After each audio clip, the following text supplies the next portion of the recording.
Welcome to the Only Motors Archives, where we'll share with you our motoring experiences. Let's see what lies in store. Because we love cars. This one, it kicks like a mule. We're taking you to all the places a petrolhead loves with the help of our knowledgeable experts. Only problem is, I've no idea what I'm supposed to be reviewing. Whoa! What the hell's that? Meet the biggest enthusiasts in the industry. You heard it here first. Chris Evans no longer has white Ferraris. Don't have a single white Ferrari. Motoring madness. This is where all the magic happens. So they're terrible at parking, so look for a car that's pretty outrageous that he's parked across 2 bays, like that. Fun, speed, passion, all in one place. The Only Motors Archive. Welcome to the Only Motors Archives. On today's show, we have got the Subaru BRZ, the Jaguar XKR-S, the Citroen C1, and some very impressive car sculptures. But first of all, we look at Japan's modern classic sports car, the Subaru BRZ.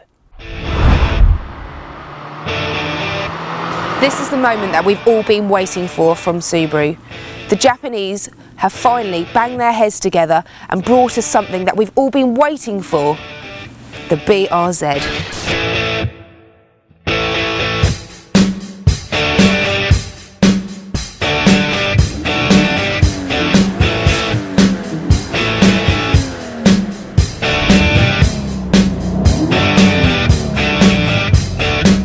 This Scooby shares its DNA with the Toyota's GT86. Both can be traced back to the GT2000, but this one hasn't got the 21st century turbo, but who needs it? It kicks like a mule.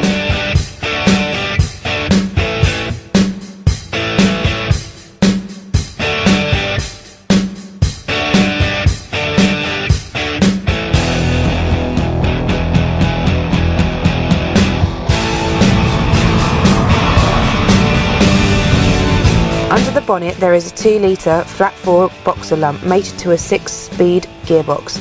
It churns out 197 brake horsepower at 7,000 RPM, which, when combined with the BRZ's exquisite sense of balance, makes it one of the most seductive sports cars around at the moment. When you first get into this car, the hip-hugging seats are probably the nicest bit. The steering wheel, well, with the red stitching, looks a little bit cheap. What can you really say? I think I've seen a better steering wheel on a PlayStation 4. With the seats, half leather, half Alcantara, but they look like something left out of Star Wars movie props. Not really too sure on that one. The gear stick's probably my favourite. Short, stubby, ready to go. Let's give it a good test.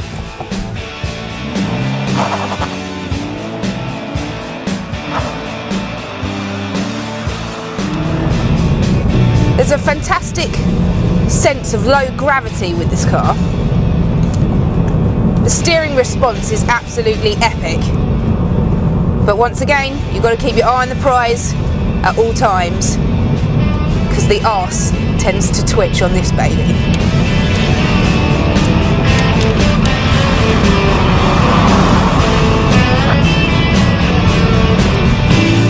There's a small lag though in it, I must say that. You do have to hit it quite hard in the rev range for it to really get the throttle response. There is a small lag in lower gears. And once again, there's that feeling of not organic Subaru sounding. I want the traditional Subaru grunt all the way through the gear range. You haven't got the key quite right. Another great fact about the BRZ is that it's not prohibitively expensive.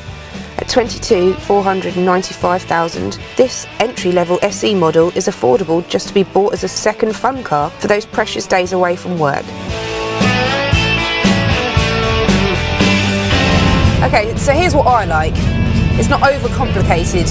You've got your usual indicators, all quite clear. You've got your AC, great for the summertime. Simple dial setup in the front, nothing overcomplicated there at all. Rev limiter, speed, petrol, heat, that's it. That's all you need. Gear stick, feels great, locks right into place. You've also got sport mode, in case you really need it, just in case you've got a lovely hot blonde like me sat in the passenger seat. And also traction control off. Who doesn't like to have a bit of fun? I won't tell the wife, don't worry.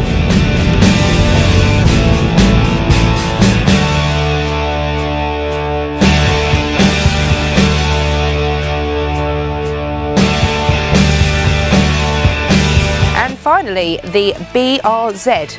Well, Subaru, you were almost there. For me, I'd personally go back to the traditional sounding Subaru that when you close your eyes, you can just tell it's a Subaru going past. There was no doubt. And a lot of people are confusing it with the Toyota GT86. It's up to you, your choice. But my heart lies in the traditional Subarus with that big, great, grunting, spank-worthy sound.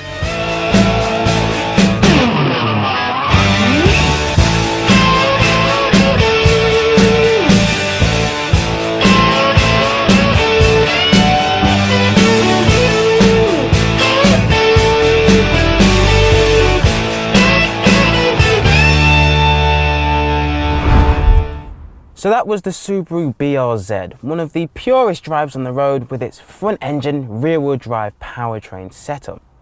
Up next is a car that is completely different, but it's still one of the best in its respective class. That is the Super Mini class, and this car is the Citroen C1. The new Citroen C1 is being launched by the French motor company in Amsterdam, of all places. I guess that kind of makes sense, as it is a city car and filming in Amsterdam has got to be better than Citroen's UK home of Coventry. No offence there. So we thought we'd zip over to Holland to find out what's good and what's bad about the new car.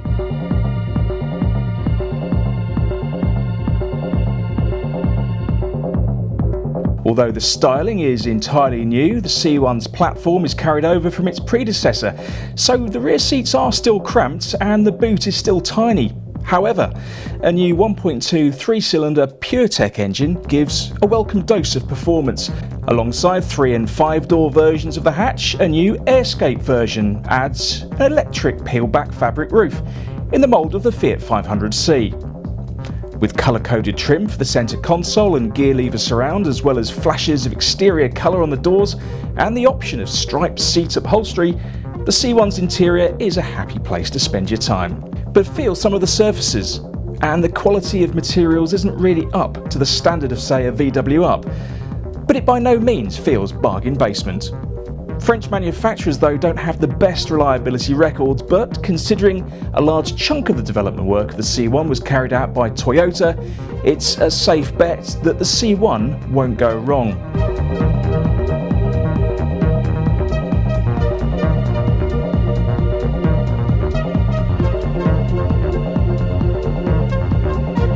So with the same underpinnings as its predecessor, it's hardly surprising to see that the new Citroen C1 handles and drives very much like the old car. But that's not a bad thing, because the old car sold very well, and when it comes to city driving, you're not after something that goes from 0 to 62 in a ridiculous amount of time. This car works perfectly. The boot's tiny, the back seats are tiny, but after all, it is a town/city car. So at the end of the day, it does what it says on the tin. A few little nice touches, like this oversized speedo here, very similar to the Mini. Technically, we've got this 7-inch touchscreen, adds a bit of wow factor to the car. And also little touches such as the colour-coded interior, very, very similar to the exterior. Altogether, the Citroen C1 is not a bad city car. Don't expect, though, to fill the boot up. You're not going to get much more than shopping bags in that. It's a great car, prices very reasonable too. I think this will sell very well in the UK, and it's available now from July 2014 onwards. So, if you want an affordable car that can transport 4 adults short distances, but will be used mainly with 1 or maybe 2 passengers in the car, then the C1 is a good choice. Onlymotors would go for the 5-door model, simply because it only costs £400 more, looks just as good, and improves rear accessibility massively.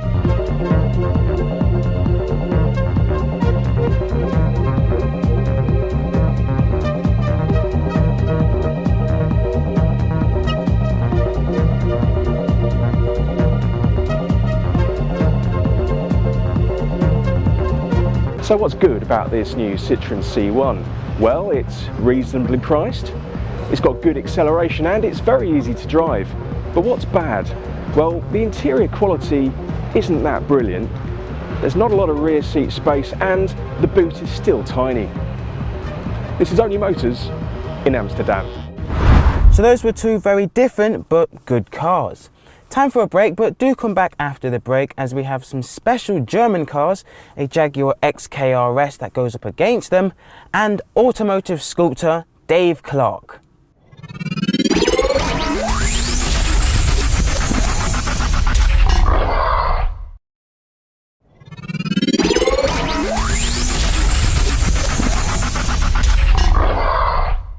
Welcome back to the archives. It's time to meet Dave Clark, a man that used to take old cars and turn them into some pretty good pieces of house furniture. He still dabbles in that, but his business has now expanded into some very highly stylized automotive sculptures. This is Dave Clark Designs.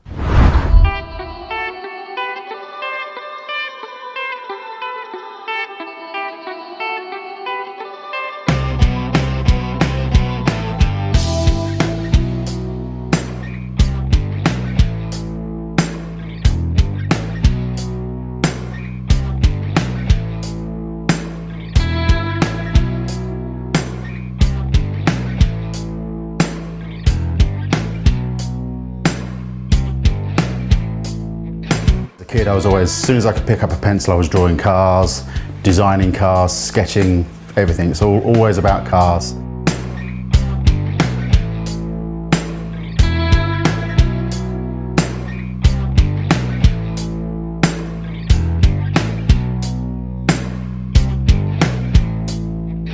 First trained as a toolmaker way back when, so I was a toolmaker to start with, and then I moved into mechanical design engineering.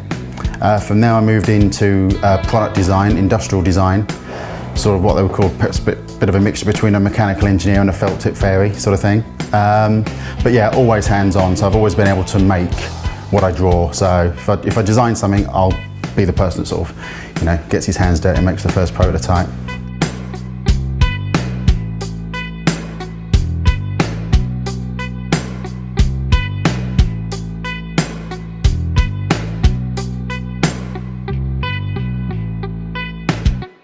September 2009, got a bit bored with the job I was in at the time, so I made my first car seat chair.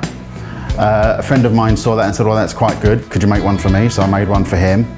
And then he said, you should show these. So I made 3 and took to a car show and got 2 commissions. It's like, well, okay, there might be something in this. And I really wanted to start working for myself. And started from there. So I went part-time with the firm I was with at the time. 3 days a week for them and 2 days a week doing what I was doing, until after 6 months there was enough work coming in for me to jump ship completely and start in earnest on this full time.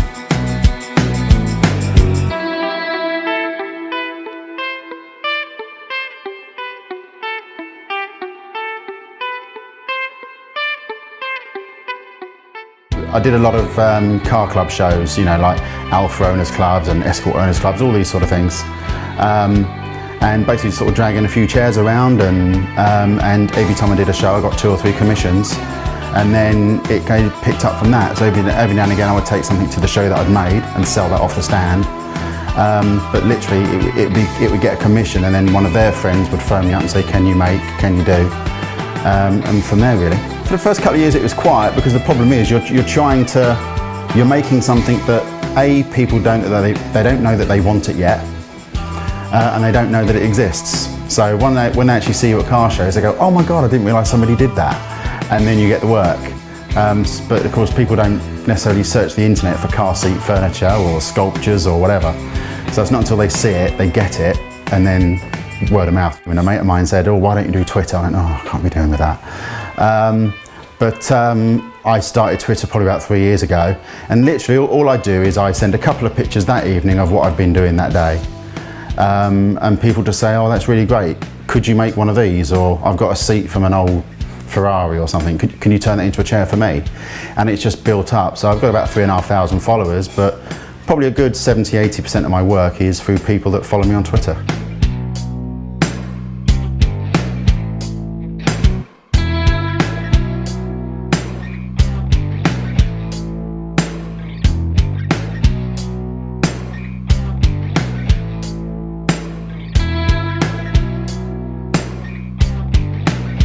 Especially on the furniture, I would say probably about 70% of my business is people coming to me and saying they've got either an engine or a wheel or a tyre or a seat from a car, and then ask me to turn it into something for them. So either an alloy wheel into a bar stool or a seat into a chair. So most of the people come to me with the part. Because it's the first time, like I say, it's the first time they've kind of seen the idea, and they see a particular seat on Twitter that I've just done, and they go, oh, I've got an old seat in the garage from a car, you know, and I love that car. And that's the thing, people love their cars, and that's why they want a little piece of it somewhere in the house or in the workshop or at the office.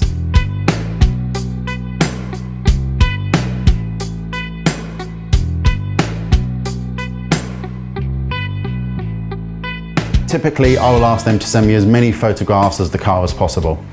Some of the people, they just love the car, so they don't have the car. So they say, look, I really love a certain Porsche, can you make one?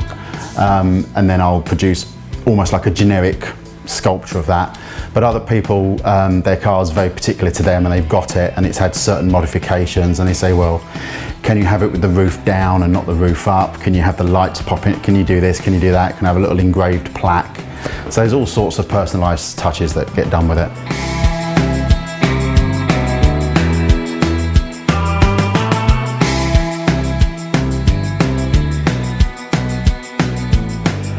The range, to be honest, is pretty limitless. There's not many things I've made twice.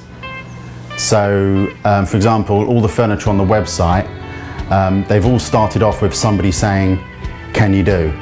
So they've all started off as a bespoke design. A few of them I've remade, but most of the time I like to always try something new anyway. So if somebody says, oh, can I have that particular chair? Then I say, okay, would you mind if I tweak the design a little bit and see what you think? So I'll always try and come up with something new.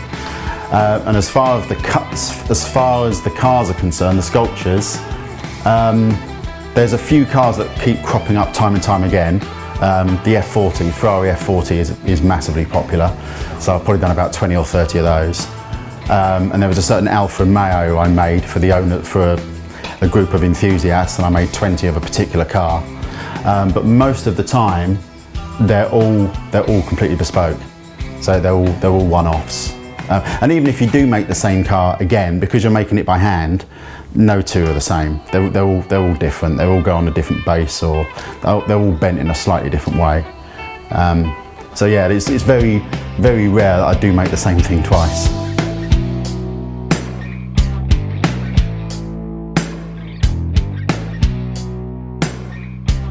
No matter how hard you battle it, or because the design can take a day and a half just to produce the design of something. And then you can spend a day making it, painting it, mounting it and all this. But then the end of it, the finished result, and then you get the email or the phone call from somebody say, oh, it's just arrived in the post. Love it, it's amazing. Like the Porsche is a gift for somebody, so a wife's buying it for her husband. So she's excited about it, he has no idea. So of course once he gets it, hopefully, it'll all be worth it.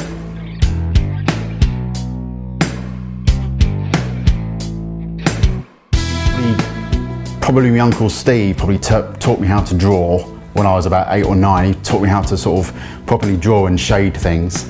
But Dad has always been massively hands-on. He's can make anything.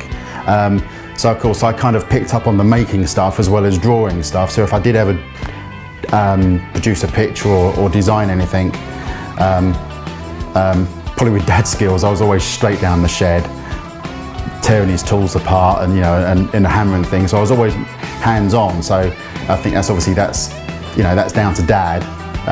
So yeah, massive influence.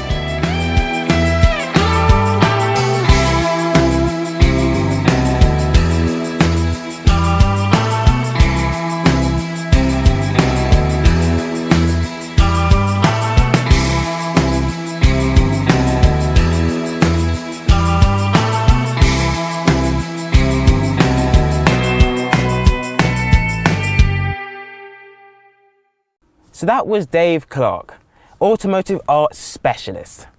That's not his official title, but that's what I'm calling him, as this segment of the show is the specialist segment. So from one specialist to the next, it's time to meet Uber GT, German car specialists, and their impressive fleet of German cars. Okay, Only Motors is at Uber GT, where we're going to be driving some pretty special cars, and I'm joined by Nick, who's one of the owners of this pretty fabulous looking workshop. This is about the cleanest workshop or showroom I've ever seen in my life. Well, we try, you know, we've gone for sort of a simplicity, sort of simple look, but we like it that way. Nice painted floors, nice white walls, and helps the car sort of stand out, really. I noticed you've got OCD like me. At my garage at home, if I push my car out and it's got a condensation on the floor. We try hard. It's very difficult with this floor, and we've constantly got the mop out, but you know, that's all part of it, really. Okay, so you're into cars. You must be into cars to own a place like this. Absolutely, yeah. We've got a huge passion for cars, and that's really why we started Uber GT. Andrew and I both worked in the motor trade for sort of various dealer networks, BMW and various things. I noticed the BMW connection. Yeah, we've strong passion for BMW and sort of, you know, other sports cars, and really, you know, that's why we started it. Really, we just got great passion for cars. You know, buying the very best, and presenting them nicely and selling them in a nice environment. So I was saying to these guys as we drove in, I was overtaken on the way on the M4 by a white BMW 635 D-Reg, and you have one there. There it is. Did a double take when I walked in. And yeah, is that the actual car? It's not. No. So we've got a bit of a passion for a classic car, and that's one of our. It's a good example of a 6 Series that we've bought. So it looks like you restored the brochure as well as the car. Looking.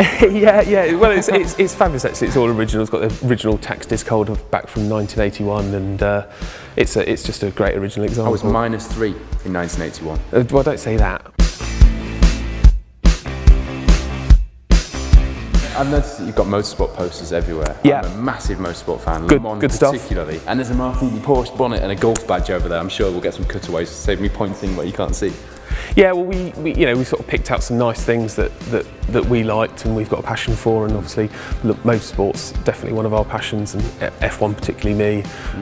Andrew's probably more sort of sports cars and Le Mans, that sort of thing. But yeah, it's nice to have a few bits and pieces around. I have my eye on your Formula One wheel table, and I'm from up north as well, so keep an eye on me later. Yeah, I will do. Well, that's probably a front wheel from a very, very early Formula One car. It's not quite as big as I'd like it to be. Right, well, when you get a bigger one, let me know. Yeah. So, do it. You're into cars? Yeah, You very much so. all day with these toys in here. What do you have on the road? That's not a great subject for me, because I've got a large family, so I've got a big Volvo, sadly. Interview terminated. Sorry. Thanks, Nick. Great to meet you, and thank you for letting us drive your cars. Cheers. Thanks very much. Right, so I hope you enjoyed the specialist segment of the show. We're now at the halfway point, so we're going to take a break. But do come back afterwards as we finally get up close and personal with the Jaguar XKR-S, and we meet with Bizan Jedi, the development director of supercar hire company Signature Car Hire.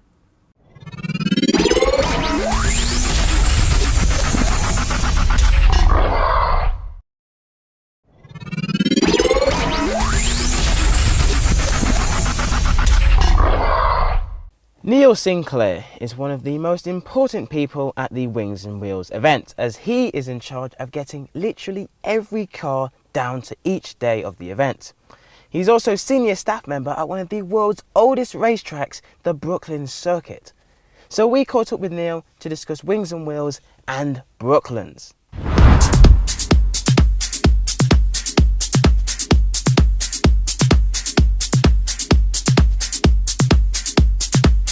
Delighted to be joined on Only Motors by a man who's eating cake, and there's a reason for that. This is Neil from Wheels and Wings, and also from Brooklands Museum. Yep. Neil, tell us why you're eating cake first of all. I just need a bit of a sugar fix, having done a couple of runs today. I don't mean in terms of your physicality, I mean why is there a cake in there? Why the cake is, I think there's a cake because this is the 10th anniversary of Wings and Wheels, so 10th anniversary of us doing the Wings and Wheels show. and particularly us at Brooklands Museum actually doing the runway demonstrations. And you are in charge of coordinating all these cars, and we've got hundreds of cars, supercars through to Speed 6 Bentleys. Yeah, we got all sorts. We got things like the Beast, which is a Merlin engine. We saw that, which is excellent. Lots of GT40s. Yeah, Sloan. Bentley. Do you like the way he says that? Just lots of GT40s. Lots of GT40s, lots of Ferraris, front engine ones, back engine ones. We got so many we don't even bother to work out which models they are. Tuned up minis at one end. I think we've got a Morris Minor with a V8 engine in it as well, and everything in between. 10 years of Wings and Wheels, it must be quite a feat organising all these cars on that runway safely, but so that everybody still has a good time and manages to get their foot down and have a bit of welly on down, rather than just having to do parade laps. Yeah. I mean, the statistics is we have about 200 vehicles from the cars, and motorbike and sidecars. We have hopefully 50 minutes for each of those cars to do 2 laps. And it'd be very easy just to let them do parade laps, wouldn't it, and not worry about all the health and safety. But what we're interested in doing is getting them to do fast runs, but we have to put marshals out there, and our time actually starts ticking from the moment the aviation people. Not from the Vulcan goes over you? Vulcan, yeah, that's it. From the moment the aviation people stop using the runway, to the moment we stop, we have to take in our time putting the marshals out, getting the marshals in. So actually, it's a sprint for everyone, even the marshals. We have to get them out in place, we have to get set up, we have to start the cars going, get hopefully say 200 vehicles through, 2 laps, and back in safely, all before the next aircraft comes in. Does that mean that my idea of that I was going to pitch to you of racing the F40 against the Vulcan on the runways is a no-go? Yeah, they aren't keen on us sort of mixing and matching aircraft and cars, but we do occasionally have some of the older aircraft that come and land on the grass strip next to us as we are running down the runway. So you might see Tiger Moths on Tiger Moths or the Sopwith triplane or something like that coming in, but generally we can't mix. But we are quite often sort of chased off the runway by, I think it was today where we were chased off the runway by the Apache or something. Yeah. So we're quite often running. They roll it in just to make sure, get the helicopter gunship in. Get the cars off. Right, okay, that's your Wings and Wheels head on. Now the Brooklyn. You get a shot of the Vulcan.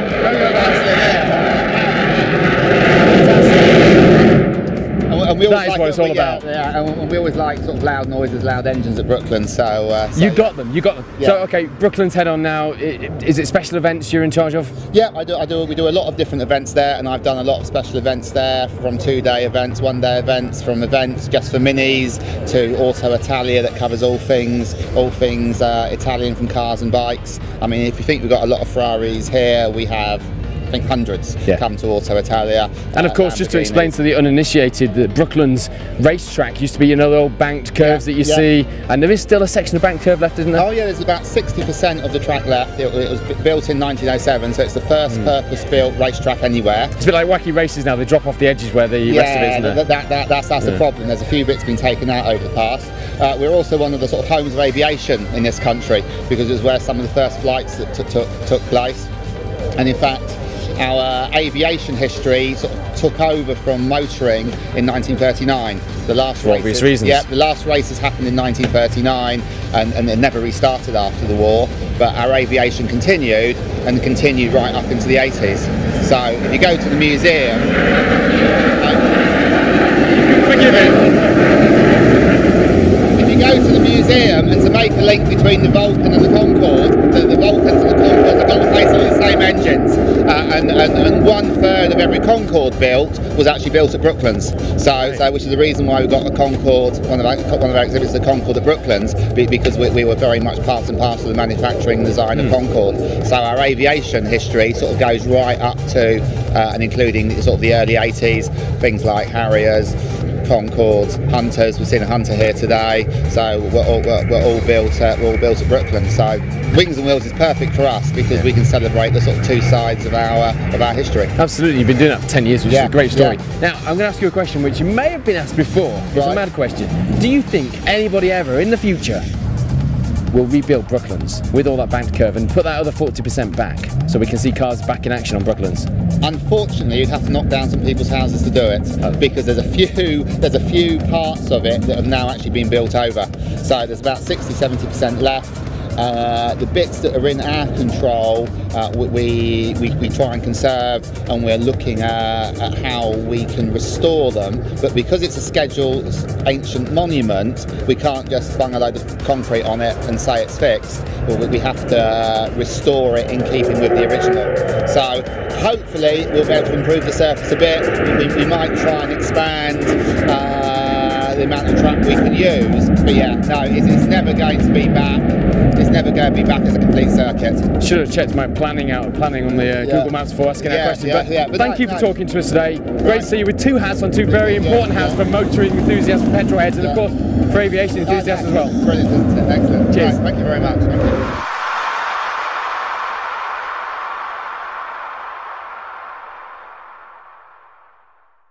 So that was Neil Sinclair, a very important figure getting cars to the Wings and Wheels event at Dunsfold, as well as being part of the staff at the world's oldest racetrack, Brooklands.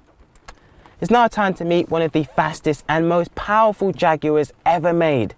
This is the Jaguar XKR-S. For many years, Jaguar have made cars for what can only be described as middle-aged fat men in suits.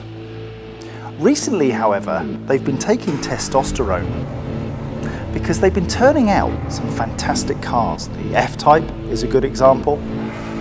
This is a great example. The Jaguar XKR-S.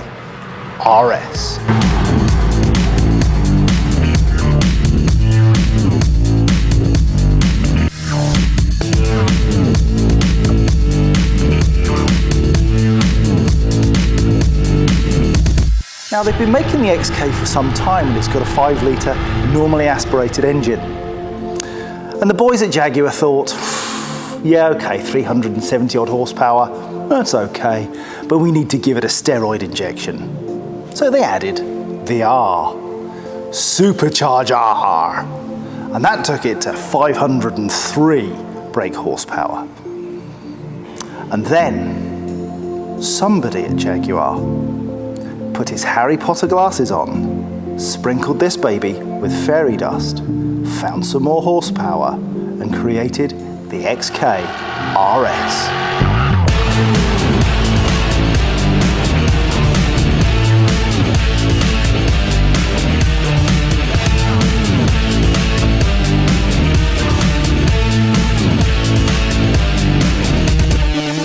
Now, it's not the first time that Jaguar have put the XKR-S badge on the front of one of their cars. But it really does show that they have grown a set of balls at Jaguar and are doing amazing things. A 582 brake horsepower car, 0 to 60 in 4.2 seconds, 380mm disc brakes so it can stop as well as it goes. This thing is an absolute beast. But much more than that, it is, I think you'll agree, a thing of beauty. So what do you get for the extra letter S over the XKR? Well, it's 10mm lower, reduced ride height and revised suspension, and it really does make a difference. No changes to the engine whatsoever, because none are needed. But you do get those uprated brakes and the extra 39 horsepower. Jaguar claims that this is the most assertive styling that they've ever put on a car. And it's dictated as much by function as form.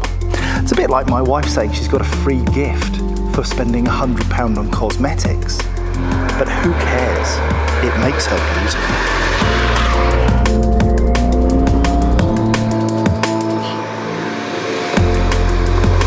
At £97,500, the obvious question is this car a supercar? And I struggle to say yes, absolutely it is. Really, it's a heavy GT. But that said, it is a thing of fabulousness. Would I get one? I don't think so. The S is just a bit too much. The XKR, even that, some say, is too much. And if you're really looking for a good buy, the 5-litre, normally aspirated XK is a winner.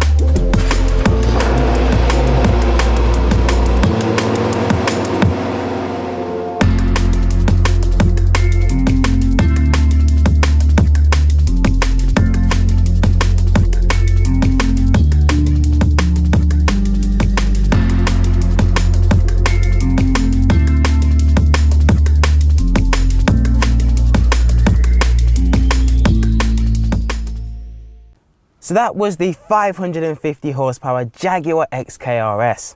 It's time for a break, but do come back afterwards as the British sports car goodness continues as we go for a spin in the Bentley Continental GT, courtesy of Biz Angetti, the development director of Signature Car Hire, the UK's finest supercar hire company.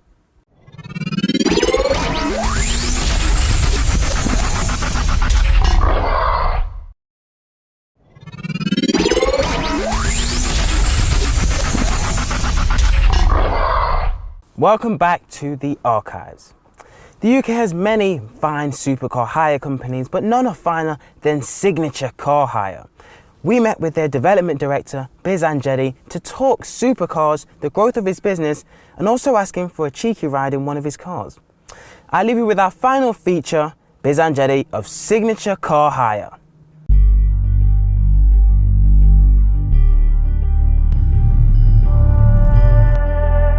So I'm about to meet Bizan from Signature Car Hire, and if by TV magic he's here, so let's have a chat with him.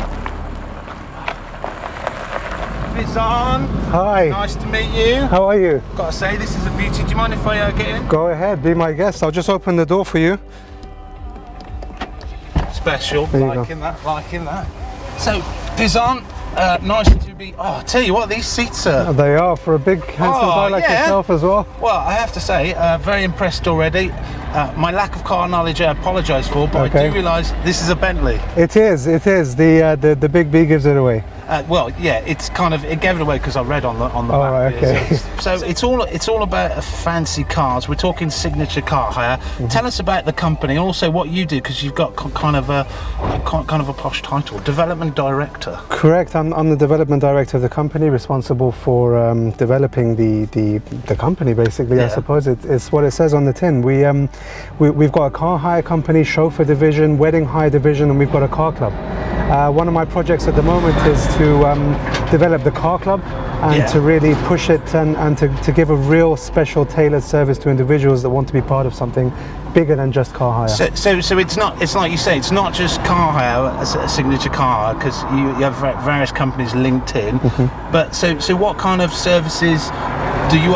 First of all, what kind of cars are available? What have you got under your big garage? We've got probably one of the biggest garages for car hire in the UK. Yeah. We've got just under 50 vehicles, all performance orientated. So going from the Porsche Boxster S all the way up to Porsche Turbo S, AMG Mercedes. We're going further up to Lamborghini Galados, LP560s, and Lamborghini Aventador, and even the Brabus one-off pieces that we have available for people to rent. So you've got all the big boys and some of the beautiful girls as well, to use the terminology. Yes, yeah, absolutely, yeah. Our customers come from a variety of backgrounds. Some of them are obviously married with children, want a family car with 4 seats, and some are single, looking for something a bit more special. And you're talking about your customers, because say if obviously, as people are aware, I don't really drive, but I'm kind of learning to pick it up again.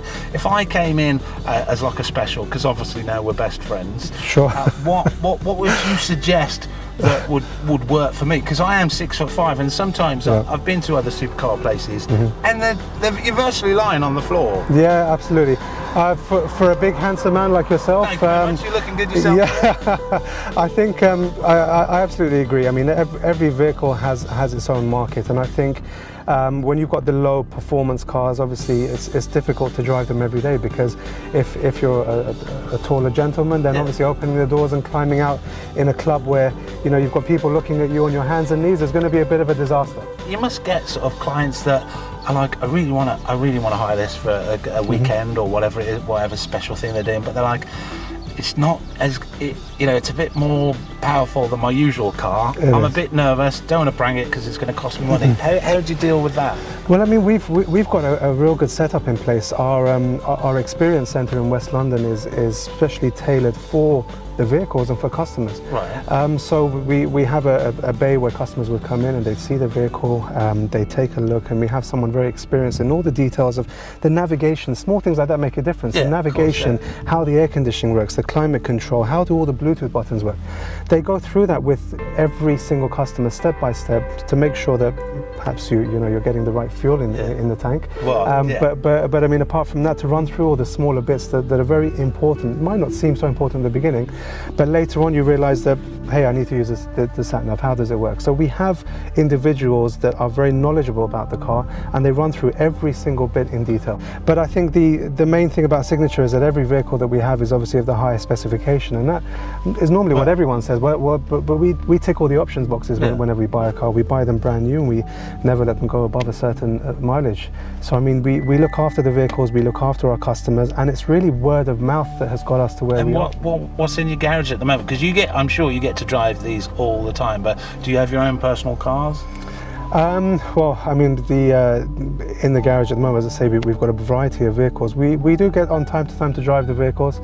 It takes the fun out of it, really. I think driving them every day. So if you had a Porsche or a Lamborghini every day, it would take the fun out of it. So yeah, I've got my day-to-day car, but on special occasions, then why not? But talking of fun, I don't get to sit in these beautiful cars very often. Tell us about this beauty.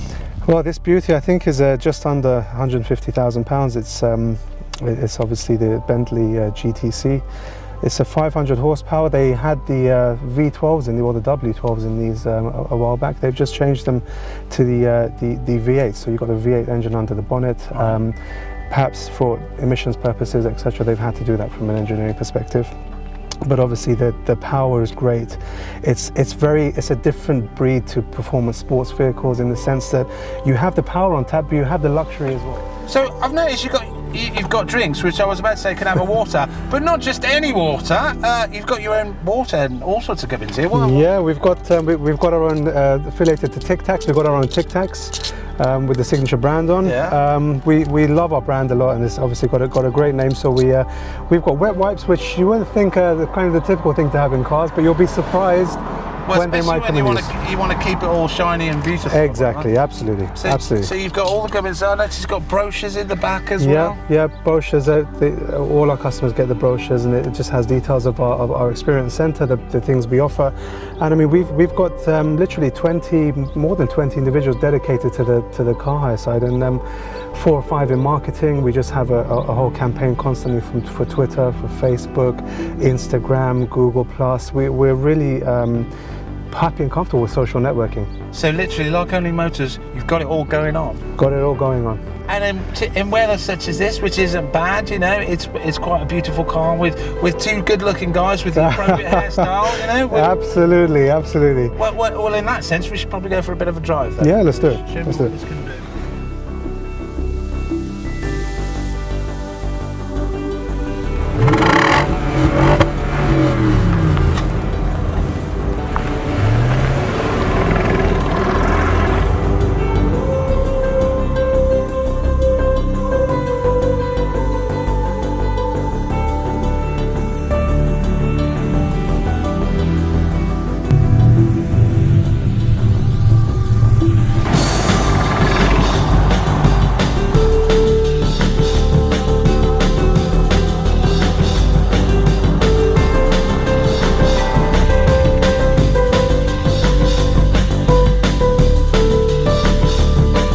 Well, thank you very much. Thank you. Lovely to meet you. Yeah, I've enjoyed it. It's been a pleasure. But I have to say one thing negative. This car doesn't have a toilet, so I've got to go elsewhere. Nice to meet you. Take care. That is beautiful. You'll need to use a wet wipe there because I'm See you later. Thanks.